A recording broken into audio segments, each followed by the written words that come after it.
We need a new dietary goals for the United States. We need a government that will stand up and tell the truth to the people. We need a society that will not tolerate uncivilized behavior like letting our children be sick. You do not want physicians as your best friends. You don't want your calendar littered with doctor's appointments. Look at, your parents, your grandparents, the people around you. Once they pass 30 or 40 years old, they may not all get heart disease, but if they don't have heart disease, they're fat, or they've got a stroke, or they've had cancer, or they've got constipation, they're all sick. Military be sick, and our poor people be sick, and our workers be sick because of the diet of kings and queens. Every doctor should know this. The reason people are sick is because they eat the high protein, high fat, high cholesterol, immune stimulating, autoimmune causing, rich Western diet, and that we can cure our patients by feeding them rice, corn, potatoes, beans, peas, lentils. On oatmeal for breakfast, hash brown potatoes. For lunch, you need to have bean soup, pea soup, lentil soup. For dinner, you have bean burritos, pasta marinara, sauce, mushu, vegetables, and rice. You say, I can do that. Heart disease, prostate cancer, colon cancer, breast cancer, rheumatoid arthritis, multiple sclerosis. Can't you see it?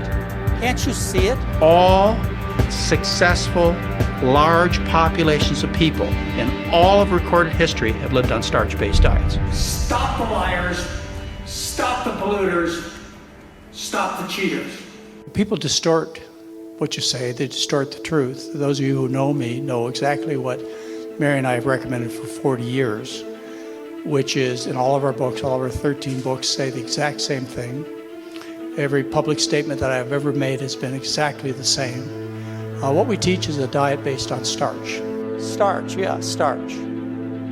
I'm Dr. John McDougall. Dr. McDougall. Dr. John McDougall. Dr. John McDougall. Dr. McDougall. Dr. McDougall. John McDougall is the reason that we're all here this weekend. I've been in this business for 44 years, and I'm the luckiest doctor in the world because my patients get well.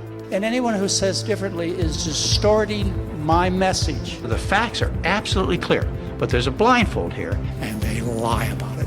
and that blindfold is full of dollar bills, because that's how you make the money. And they should be ashamed of themselves. It's up to you. Nobody's going to come and save you with early detection or treatments. These things are not good with few exceptions. You're going to save yourself by your diet and lifestyle. We shouldn't be going and getting mammograms and prostate blood tests on people. We should tell them not to eat that high-fat, high-animal product, highly contaminated diet. But that's not where the money is. At age 18, it kind of came together with a pretty dramatic event. I had a massive stroke, which paralyzed the entire left side of my body, and that put me in the medical business. And I spent the next 2 years studying in the scientific library, in the medical library, next to Queens Medical Center, to see whether anybody else had made this observation. From my lips to my hips, the fat you eat is the fat you wear. I knew at that point what caused most diseases. People who live on starch, rice, corn, potatoes, sweet potatoes, are thin, healthy, hearty, young-looking. We have truth. We have success. But unless we fix the food, it's game over, because the major cause of global destruction is the livestock industry. That's what the meat and the dairy industry have accomplished so far. The world is worth saving, and the major step that we must take right now is to change our source of calories. I'll get down and dirty with you, because change is coming. There's no question about that. There are some serious distractions that are going on I'm a street fighter. that will cause planet Earth to burn in hell. I'll do whatever I can to save your children, You start with forks over knives, to save the environment, then you watch Cowspiracy, and even these days to save the animals. and then you watch Earthlings, Very simple. and that will give us enough breathing room so we can fix the other problems, so that my grandchildren will be able to have a life and a future.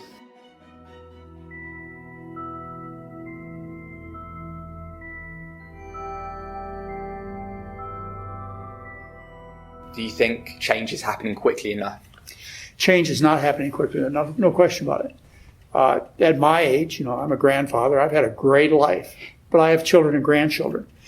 And unless we have a rebellion, a revolution, and that's what we need. We need the truth to get out and for people to stand up and have some propositions written for the various states in the United States or the United Kingdom or Germany, or somebody takes a legal action against these people like they have against the tobacco and alcohol industries.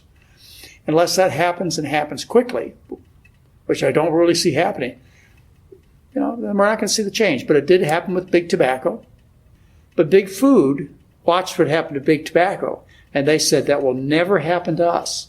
And so far, they're right. They have fought with every dollar, with every lobbyist, with every advertisement, with every lie they could possibly gather together to make sure that they didn't follow in the footsteps of big tobacco. That's what big food has done. What are the main barriers to the movement? There is one barrier to the movement, and that's money. It's not many barriers, it's one barrier. Cash is king. That's what rules everything that's done, is people's greed and the need to make a profit. And so the livestock industry, the meat and dairy industry, they're out there trying to sell products. They don't give a darn whether it destroys the planet. I can't say they'll really care. But their primary goal is to sell more cheese to the Chinese. And, so it's just money. Your surgeons and your doctors in England are motivated to make money. And so they're not going to go for the food thing because that doesn't make money. They're going to go for the heart surgery and the diabetic pill treatment and the standard way of generating money as a medical business does. Now, I realize in the United Kingdom you have a National Health Service, but still, somewhere along the line is that profit motive that's driving us in the wrong direction. You've been formidable and outspoken about low-carb doctors. Mm-hmm. I want to talk about their motives. Do you believe these people have a lack of integrity, or are they just misinformed? Well, this is a good question. Why is the low-carb movement, why is it popular? It was popular when I was a young man through the Atkins approach. And, I was fighting for a whole different approach. It was high-starch, high-carbohydrate diet, and we won back in the 1970s. And I thought that the low-carb, in other words, the high-meat, high-dairy, high-oil diet movement would never come back again because the science was so clear. But it did come back. Atkins came back, and some of his followers, like William Davis, who wrote The Wheat Belly. And by the way, William Davis has a wheat belly. Just take a look at him. And David Perlmutter, I didn't say his name exactly correctly, but he wrote the book The Grain Brain. These people are just mimics of the Atkins diet. They're teaching ketosis-producing diets. They talk about the glory of ketosis. They talk about, similar to what Atkins used to teach, bacon, butter, and brie. But they camouflage it so that you don't see it. Now, you asked me what the motivation is for these people. Let's just assume they're trying to do some good. Let's also consider the possibility that the meat, dairy, and egg and fish industries are very pleased with their message. I'm not claiming any direct connection, but I think it's there's no doubt that the livestock industry is very pleased with the low-carb message. Maybe another problem is the media. The media loves to have attention-gathering headlines. So they can come out with articles like Time magazine in 2014 where they say butter is back and the experts were all wrong. You see articles like that in your UK newspapers too. Is the experts wrong? You have a guy named Asim Malhotra in Britain who's who I've labeled the Dr. Lard of the United Kingdom. We have a Dr. Lard over here by the name of Ron Krauss. But you guys got your own Dr. Lard. It grabs headlines. People want to see that there's another answer out there. They're not overweight and sick because they're eating meat and dairy. They want to hear that butter and pepperoni pizza is good for you. So if you can smack those headlines in the paper, which they do, your UK Daily News and your other newspapers and our Wall Street Journal and the New York Times and so on, they can get these smashing headlines. And it sells newspapers, sells media. I think that's another reason. But people love to hear good news about their bad habits. So I don't know what the real motivation of people who tell dangerous, dishonest messages are. But what they're saying is dangerous and dishonest, And you can look at it from the cruelty of the animals point of view, from the environmental point of view, from the human health point of view. Any viewpoint you want to look at it, it's dangerous, dishonest, wrong, and harmful, but they get away with it. So, can you talk about the health conference that you were kicked out of this year? And do you think that is related to the motives that we're talking about? I'm kind of unique in the fact that I don't seem to be able to make anybody happy. I was invited to the Obesity Medicine Conference, which was a medical doctor conference in April of 2016.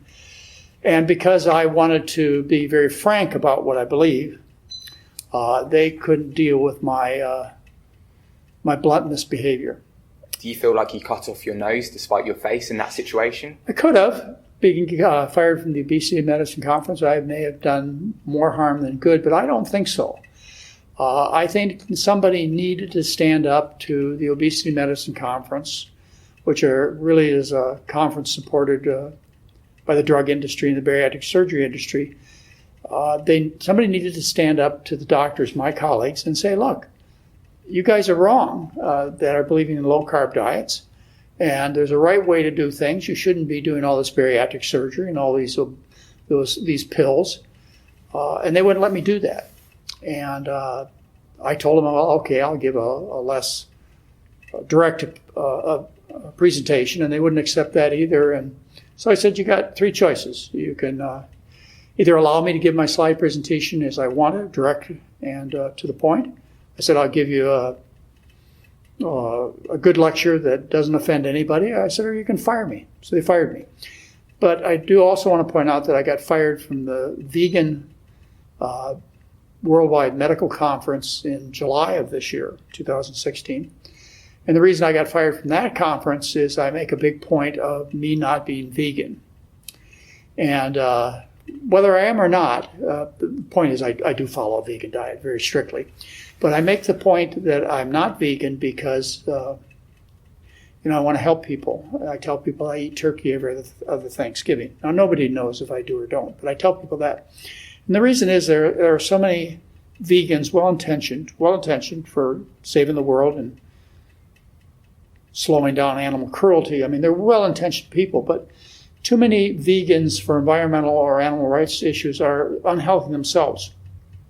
They're overweight, sickly looking, and it doesn't help them to convey their message to other people when they look so terrible. So that's why I make a point that I'm not a vegan. I am a person who eats primarily starch with fruits and vegetables, and but you do care about the welfare and the rights of animals, but it's the label you don't like. I very much care about the welfare of the earth and the animals, but if you are a vegan and you only understand that part of the issue, and you don't understand how to get your own self healthy and trim, then you're not going to be able to do the job that you and I want you to do, which is to get people to stop eating the animals and start living on rice, corn, potatoes, and so on. So what I tell folks, and they get mad at me, that's why I got fired from the Vegan World Summit this July, is I tell people that I eat turkey every other Thanksgiving so that they will start to rethink their whole diet and they can become good messengers, because they're not right now. Vegans are, and I'm generalizing, but too many well-intentioned vegans are missing the point, and the turkey and I suffer every other Thanksgiving in order to get that point across to the vegans so that they can become what they need to be, which is world saviors. Do you think the dietary guidelines should take into account environmental and animal rights issues, or should it just be about health? Which dietary guidelines are you talking about? The U.S. dietary guidelines. Well, the U.S. dietary guidelines are put out by the Human Health and Service Department and also the USDA, United States Department of Agriculture, and particularly the United States Department of Agriculture. They have a schizophrenic job. What do you mean by that, schizophrenic? That's quite a strong word. Yeah, the USDA has a job. One of their primary jobs is taking care of agribusiness. So they're obligated to make sure that the dairy farmers and the beef producers and so on have a good livelihood. But they're also obligated to help the citizens of the U.S. And it's so contradictory to help the industries that are killing and fattening the people of the United States, and on the other hand, to try and help save the people of the United States. So that's what's schizophrenic about it. When you talk about dietary guidelines, the Chinese dietary guidelines for this year, 2016, recommended that the Chinese people cut their meat intake in half. So the U.S. dietary guidelines, they've not gone there. They're still protecting the dairy, the meat, and fish industry. I don't remember the exact question you have, but are they serving if it... Should they take into account environmental issues when they come out of them? The U.S. dietary guidelines should be ashamed of themselves from all levels, including the environmental point of view, because they're serving agribusiness and not what I think they should serve, which is the citizens of the United States. How much resistance can we expect from the meat and dairy industries in the future? Oh, the meat and dairy industry, I've been dealing with them for 40 years.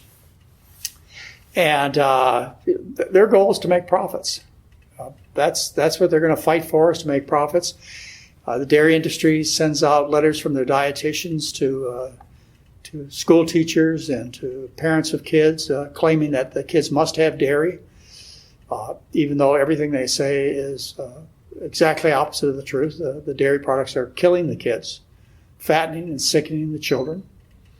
So they can do whatever they want. I mean, they have all the money. The battle, there's no battle because... There is a battle because we got the truth. We have truth and success, but they have the money. And the problem is that it's the money that speaks in every part of the world. And so it's a pretty lopsided battle because they have the money. And until, I do think there's hope because of communication. There are all these micro devices people have, telephones and computers and so on. And as a result, the liars, cheaters, and polluters of this planet are having a hard time hiding. Your son, Dr. Craig McDougall, said, our only hope is Kaiser. What's your take on that? Well, Kaiser's a good hope. I've believed in Kaiser Permanente Medical System because they have a motivation of money to make them do the right thing, to make them stop doing unnecessary cardiac tests, cancer screening tests, excessive diabetes. They have the reason to do it because they'll have patients who are not mistreated and overtreated. Kaiser Permanente, and they have taken steps in this direction, has a motivation to keep their members healthy by having them eat well. You know, they've addressed some of the other issues. But the food part, they're addressing more progressively than anybody else I know, but not fast enough because they're a big organization of doctors who are trained, like all doctors, who fear being criticized by colleagues, and worse yet, fear being sued by attorneys. So Kaiser has a long way to go before they can step up and do the job they need to do. But they are a great hope. The United Kingdom is a great hope, too. You have the National Health Service. There should be great motivation for the people in Britain to to provide the knowledge to the residents of the United Kingdom on why they're sick and how to get well. I don't know what's missing over there in the United Kingdom, but I'm certain it wouldn't be hard to find. It's just the money. Don't take it personal. Nobody's out to get you. So you're saying the main reason doctors don't recommend a plant-based diet is due to financial reasons? The main reason doctors don't recommend a plant-based diet is financial reasons. But you're going back deeply into the problem. That's the root cause. Because if it was financially rewarding to know about proper nutrition, doctors would do it. But the problem is that the doctors who sincerely go into medical practices, various kinds, want to help people. They go to medical school and spend $500,000 to get educated. However, they don't get the right kind of education in terms of diet because medicals don't teach it. Medical schools teach about drugs and about surgeries And what they do is they prepare their students in the United States to pass the medical boards and to get involved in a lucrative trade. These are trades. If they weren't lucrative or they got money for teaching people to prevent heart disease with potatoes and corn, then everything would change. So when you look at the problem, you must look at the root cause, and that's been talked about for thousands of years. The root cause of problems, the root of evil is money. And then it just kind of spreads through legislation and education, and you basically don't stand a chance.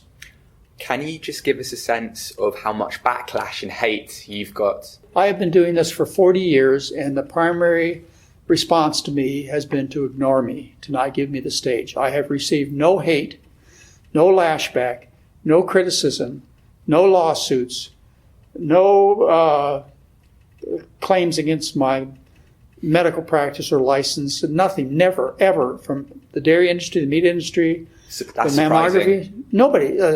It's because to give me a platform would be in their worst interest, or to give any doctor who's teaching the truth a platform, not only just because they'd lose, because it would bring attention to the fact that meat and dairy are killing people, and heart surgery for chronic or coronary disease doesn't work, and all these cancer therapies, when I say all, I'm generalizing, really generalizing, but most of the cancer therapy for breast, colon, and prostate cancer does little or no good and great harm to people. So in answer to your question, in 4 decades of speaking out as loudly as I can, the only response I've gotten is silence. And it's been very effective, extremely effective at dealing with my comments. Can you just talk briefly about the progress in this movement? I get up every morning and I look at Mary, my wife, partner for 45 years, and I say, what are we going to do today to change the world? We got to figure out something today. And she just kind of laughs at me because I say that every day. Because I couldn't get up every day and be pessimistic.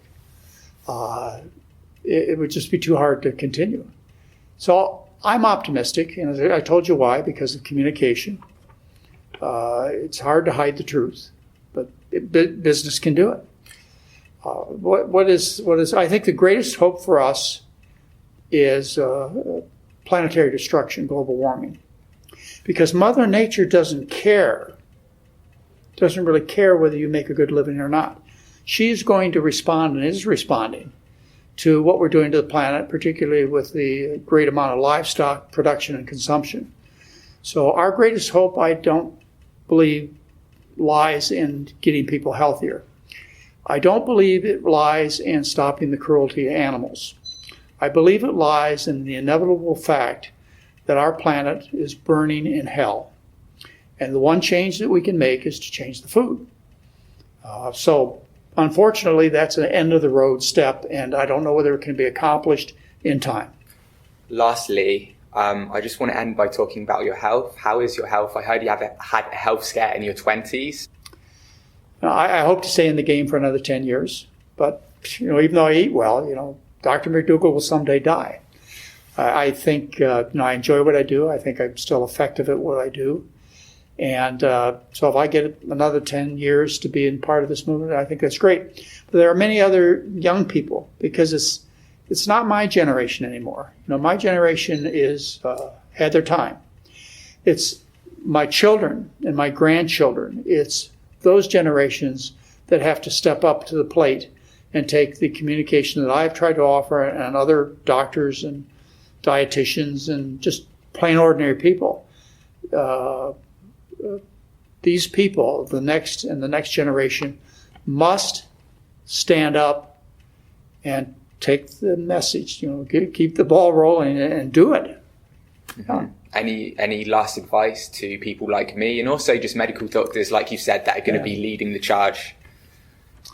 Yeah, my most important advice to your listeners is this: whatever talent you have, your personal appearance, your education as a teacher, a doctor, a dietitian, your ability to speak, whatever talent you have, you must bring it forward now and stand strongly for the principles of good nutrition. It's your obligation. I mean, just by looking good, as we talked about the vegans, or by being a well-informed person and getting in people's face. Whatever you have to do it. Don't hesitate. As we've discussed, we have the truth and success on our side. All they have is the money.